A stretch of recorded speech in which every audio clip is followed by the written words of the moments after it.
Health officials and medical staff in Xayaboury and other provinces that share a border with Thailand have been asked to be more vigilant in screening for COVID-19.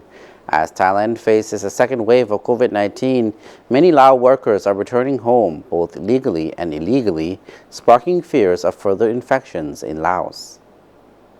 Deputy Prime Minister and Task Force Chairman Mr. Somdi Dongdi recently visited Xayaboury province and instructed border officials to enforce measures to prevent the virus from spreading into Laos. The National Task Force Committee for COVID-19 Prevention and Control and health authorities are concerned that Lao workers are returning from Thailand and entering Laos illegally by crossing the Mekong River.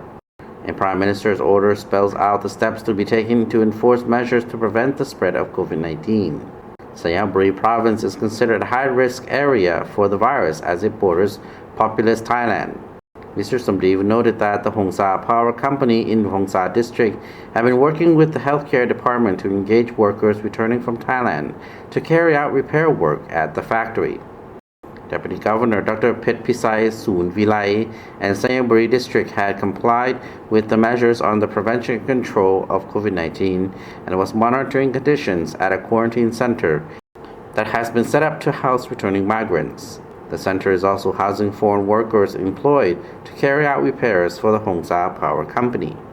Mr. Somdi handed over medical supplies to a hospital and visited Hong Sa Power Project, where he was welcomed by the director of Hong Sa Power Company, Dr. Kattayut Supun. Elsewhere, authorities in Xayaboury province are prepared to order a lockdown if the number of COVID-19 cases increase in neighboring provinces.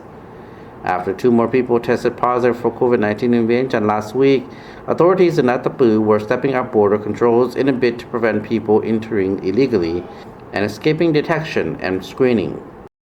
Provincial authorities have decided on the location of a quarantine center and may enforce new regulations at entertainment venues.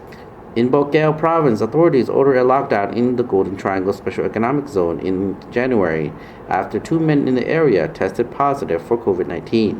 This included Ton Peng district, where no one was allowed to enter or leave while the lockdown was in force.